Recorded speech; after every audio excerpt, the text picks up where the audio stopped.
Hola, je suis Coco de Mystique Engagée et je vous souhaite la bienvenue pour ce nouveau tirage d'Astro Tarot collectif de la semaine. Je suis astrotarologue et père aidante spécialisée dans les traumas et l'entrepreneuriat spirituel en ligne. Et que ce soit votre première fois ici sur l'espace Mystique Engagé ou sur le podcast du trauma au dharma, ou que vous soyez déjà familière avec mon travail, j'espère de tout mon cœur que mon travail, quelle que soit sa forme, vous permettra de faire sens des énergies de l'inconscient collectif et comment ces énergies nous impactent dans notre quotidien pour nous permettre de nous positionner en toute intégrité, en toute sérénité dans nos décisions, dans nos choix de vie, dans la façon dont on aime, dont on relationne, dont on travaille, etc.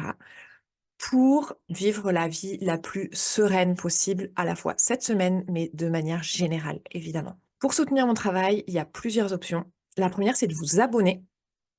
La deuxième, c'est de partager cette vidéo à une personne, à un de vos proches qui pourrait en bénéficier. Vous pouvez aussi commenter un petit cookie pour faire grandir cette communauté et favoriser l'algorithme. Et enfin, vous pouvez aussi faire un don pour soutenir mon travail et la création de contenu dans le lien qui sera dans la description. Et enfin, je vous rappelle aussi que ces tirages collectifs hebdomadaires sont l'endroit pour moi de vous transmettre des interprétations qui soient générales et qui soient donc pas appliquées au domaine dans lequel ces énergies vont se produire, avoir lieu, avoir des effets dans votre thème astral, votre thème HD, selon la maison, enfin selon votre ascendant, etc. Il va y avoir des spécificités qu'on pourrait voir ensemble en séance individuelle ou si vous êtes intéressé pour être formé à l'astro-tarot et à l'appliquer dans votre quotidien, que ce soit dans la façon dont vous vous organisez, la façon dont vous utilisez votre temps, dont vous relationnez et où vous développez votre activité. Alors, dans ce cas-là, je vous invite à me contacter et à réserver déjà une première séance, sachant que, quels que soient les outils que j'utilise, l'approche est toujours trauma informée. C'est une approche qui permet d'être holistique, de prendre en compte à la fois la façon dont notre corps réagit, notre esprit et aussi, de manière plus générale, notre âme, notre part divine. Je vous embarque tout de suite avec Du l'interprétation du trauma tarot. au dharma.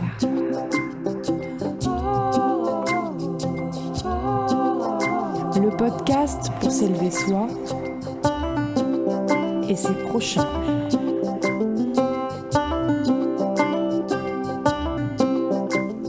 Où développement personnel et spirituel devient social et politique. Pour le tirage d'Astro Tarot collectif de la semaine 35, du 26 août au 1er septembre, c'est The Crystal Vision Tarot qui a été choisi en tarot principal. C'est souvent un tarot que j'utilise dans la saison du poisson. Ça fait sens puisque le soleil entre en vierge. Et The Light Seers Tarot en tarot clarificateur. C'est parti.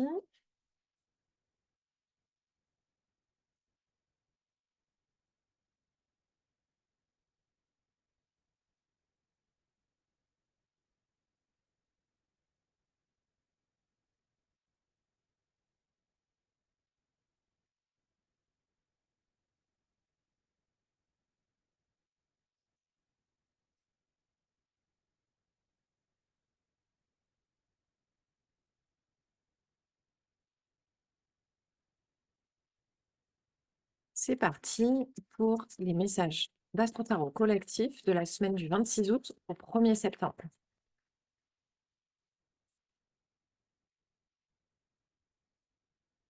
Alors, l'énergie principale de la semaine.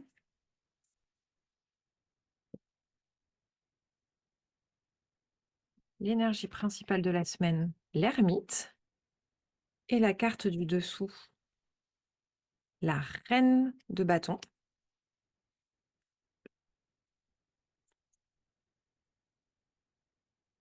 Le challenge de la semaine, le valet de pentacle.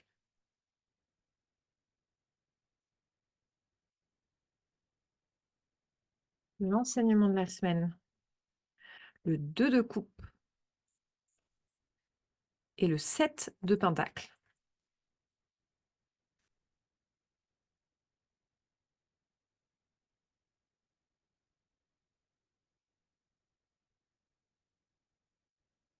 priorité de la semaine, le 8 d'épée.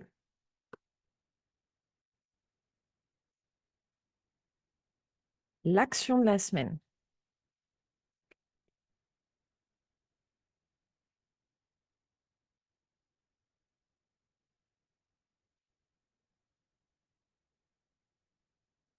Le 10 de coupe et le valet de coupe. Et enfin, le conseil de la semaine,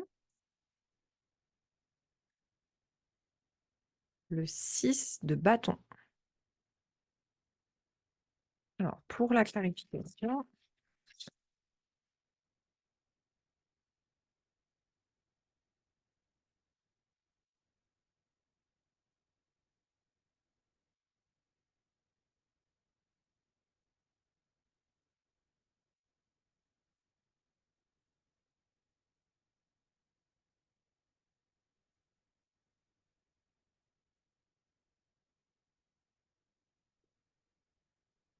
la clarification de l'énergie principale de la semaine.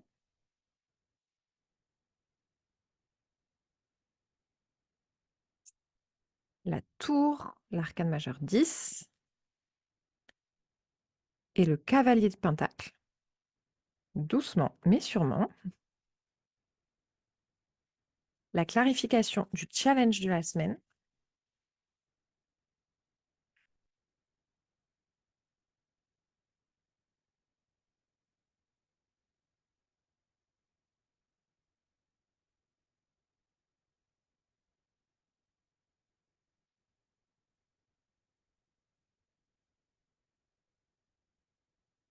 L'as d'épée. La clarification de l'enseignement de la semaine. Le 3 de pentacle.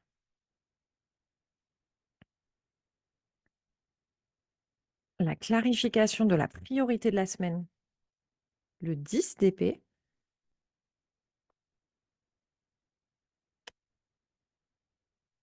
La clarification de l'action de la semaine. Le magicien. Et la tempérance, 2 arcanes majeures. Et enfin,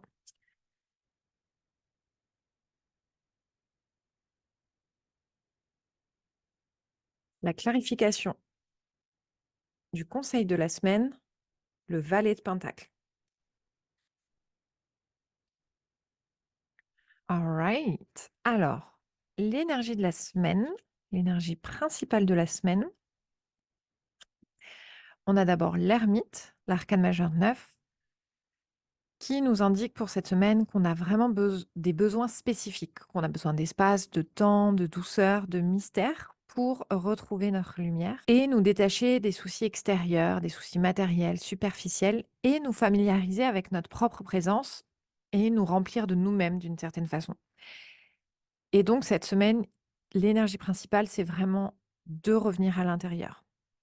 De ne pas hésiter de passer du temps avec nous-mêmes, de nous faire accompagner d'un guide, d'un thérapeute, d'un accompagnant ou d'une personne qui est déjà à l'aise avec le fait d'être, en présence d'elle-même, pour qu'on puisse être guidé et rassuré dans cette solitude, dans ce silence.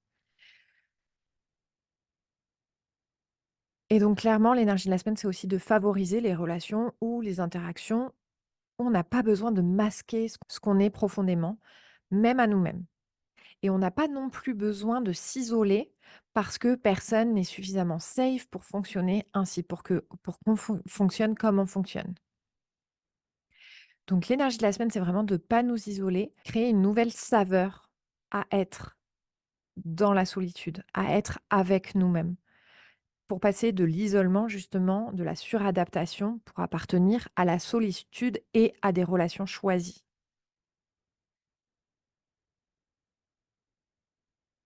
Et avec ça, avec l'hermine, la reine de bâton, qui peuvent paraître être des cartes contradictoires, mais c'est vraiment pour indiquer cette semaine qu'on brille de l'intérieur et qu'on a envie d'investir notre pouvoir, d'agir, de briller, de recevoir, d'être reconnu pour qui nous sommes, pour notre audace, pour notre charisme, pour notre impact,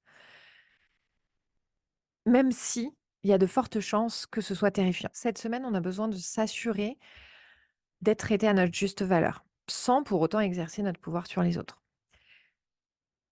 Cette semaine, c'est aussi l'occasion de nous présenter au monde comme les badass, sensibles, puissantes que nous sommes. On a besoin de faire preuve de fermeté dans nos standards, d'aller droit au but, d'être consciente de nos forces et de nos faiblesses, et aussi d'agir comme si la vie était en notre faveur, pour transformer justement notre abondance intérieure en confiance qui puisse rayonner à l'extérieur.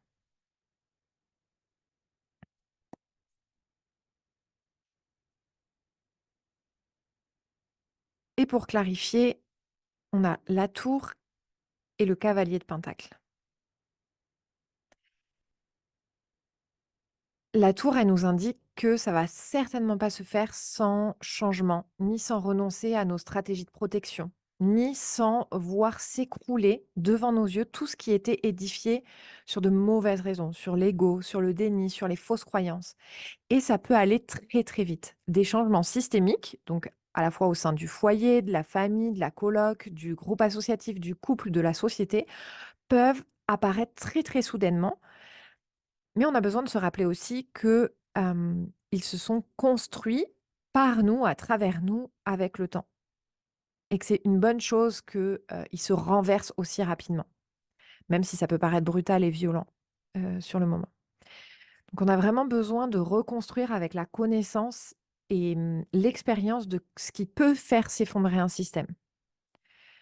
Pour le reconstruire autrement, pas dans la demi-mesure, mais en saisissant des prises de conscience de nos peurs, et en agissant depuis une place d'intériorité, d'alignement et de rayonnement.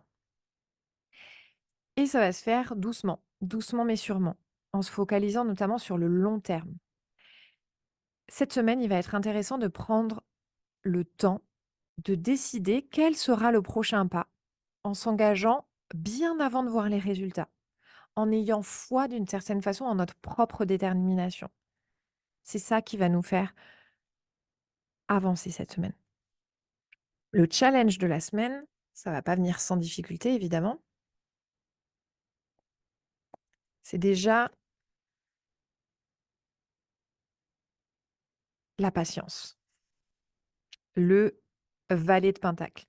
Le challenge de la semaine, il consiste à faire confiance aux projets qui nous ont menés jusqu'ici, avec la difficulté aussi d'être tellement concentré sur le matériel, la sécurité, la stabilité, on en oublierait de s'amuser, de faire une pause, d'explorer de nouvelles possibilités pour ne pas stagner.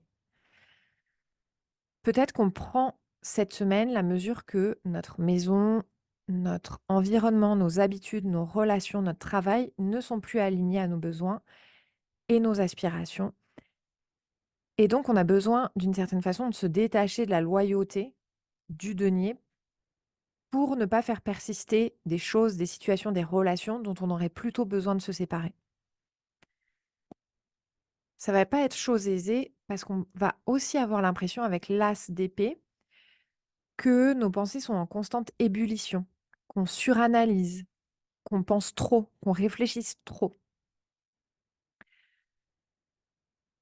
Avec cette sensation qu'on peut être coincé, confus, critique, qu'on garde la vérité pour soi. Ou au contraire, qu'on a une tendance à nous forcer à entamer quelque chose sans laisser le cours naturel des choses se faire. Cette semaine, il est nécessaire d'admettre qu'il peut y avoir des délais dans la résolution d'une situation. Et c'est OK. Ça n'enlève rien à nos révélations, ça n'enlève rien à nos nouvelles perspectives ou à nos façons de penser qui peuvent modifier le cours des choses. Le challenge de la semaine, c'est vraiment de faire preuve de patience.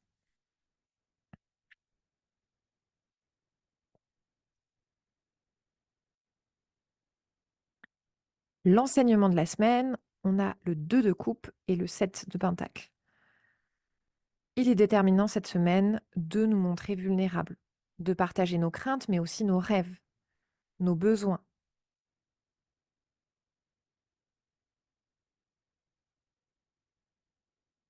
De prendre soin de nos relations, à nous-mêmes, à nos proches, à nos partenaires, nos amis, nos enfants, nos clients, notre mission de vie. De connecter à notre intimité, de partager ce qui nous rend le plus vulnérable en nous rendant compte que c'est ici et seulement ici que réside notre force et notre courage.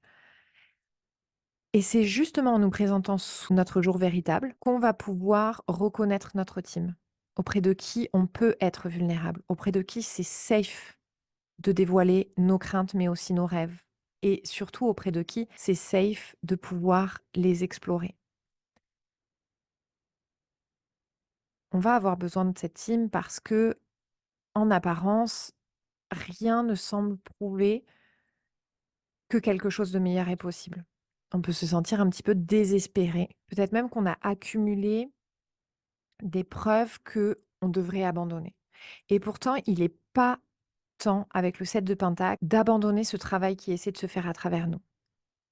Mais justement de nous abandonner à nos rêves. On est les seuls à pouvoir déterminer combien nous coûte, à la fois émotionnellement, financièrement, mentalement, socialement, même spirituellement, soit de renoncer à nos rêves, à nos besoins, à nos envies, soit de persévérer dans cette situation. On est les seuls à pouvoir déterminer jusqu'où on peut aller, pourquoi on le fait, pour qui on le fait.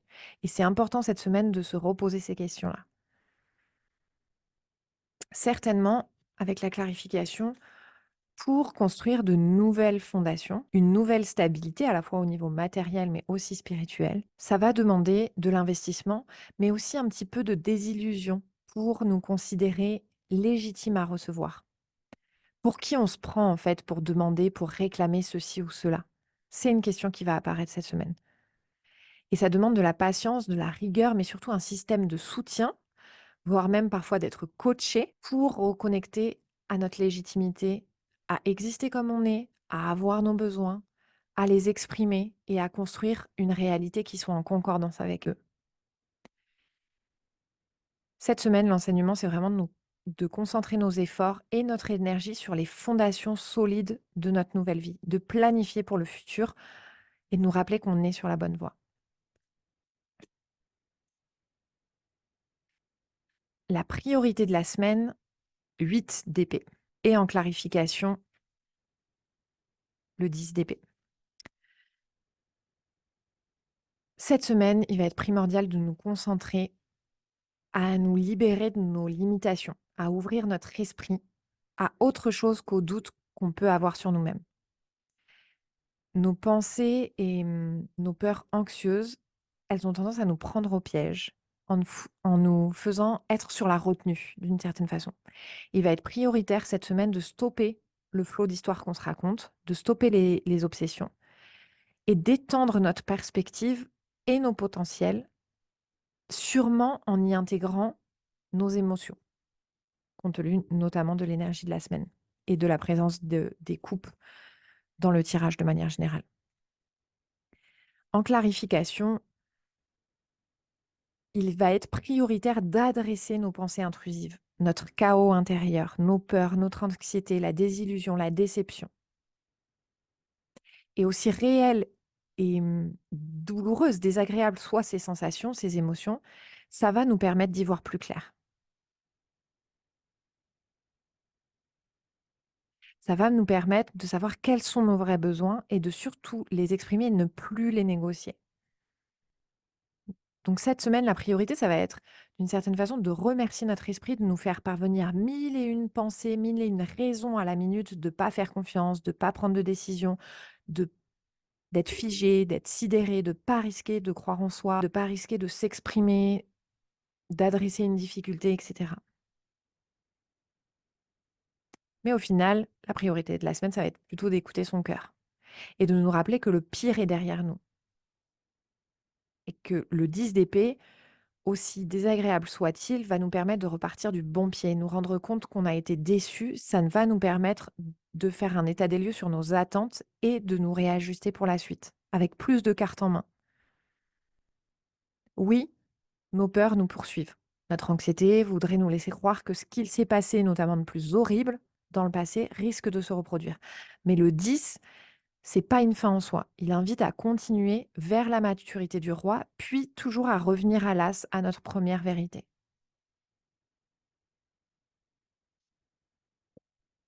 Et le 10,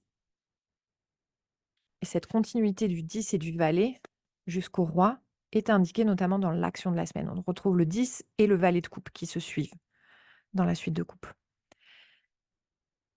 L'action de la semaine, le prochain acte à poser, ça va être vraiment de se connecter à cette paix intérieure qui est déjà présente, de pratiquer la gratitude, de reconnaître tout ce à quoi on a participé pour nous-mêmes et pour nos proches. Comment on va se sortir de notre anxiété, de nos peurs, etc., en nous concentrant sur ce qui a déjà été fait, sur ce qu'on a déjà, plutôt que sur ce qu'on n'a pas. C'est un temps d'abondance, enfin en tout cas l'action de la semaine, elle est à la socialisation avec notre famille, au moins intérieure, à savourer le sanctuaire sécurisant, chaleureux, débordant d'amour, de joie, de jeu, de vie qu'on a participé à créer pour toutes les parts de nous, voire même entre tous les individus d'un collectif.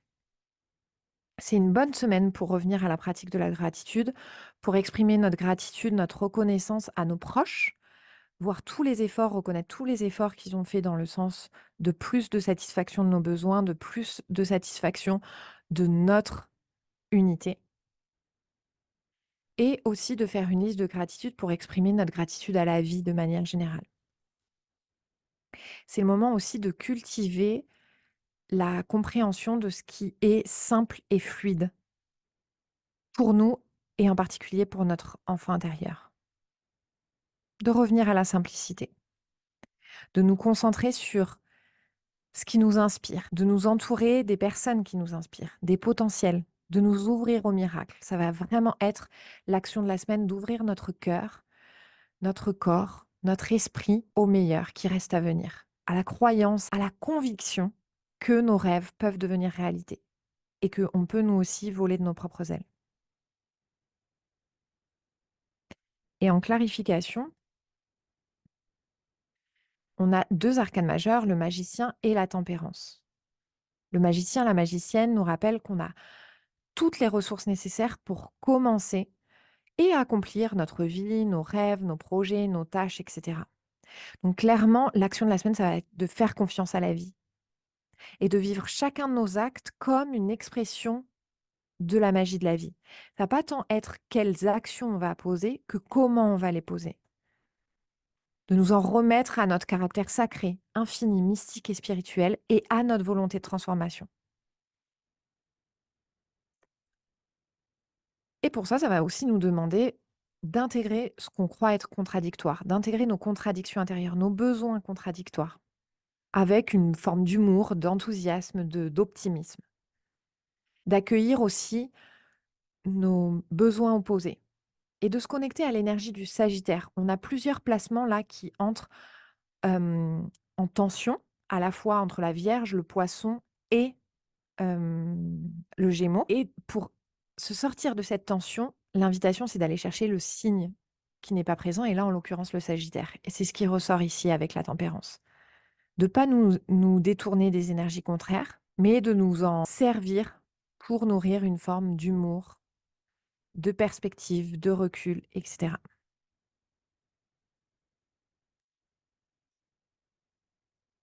Et le conseil de la semaine, donc quel est le message de soutien de la semaine? C'est le 6 de bâton. Encore une fois, de savourer, de célébrer la réussite et surtout le chemin déjà parcouru. En nous souvenant qu'on a déjà gagné notre vie, en nous félicitant, en nous offrant des cadeaux, etc. Et le valet de Pentacle qui revient ici, sans oublier de nous amuser, de faire une pause, surtout si on se sent stagné. Voilà pour cette semaine. Je vous souhaite une belle semaine. J'espère que ce tirage vous aura permis de faire sens des énergies du collectif et de comment elles vous impactent dans votre intérieur. Et j'ai hâte de vous retrouver en séance individuelle et pour tous les projets qui arrivent à la rentrée. Je vous dis à la semaine prochaine pour une nouvelle vidéo.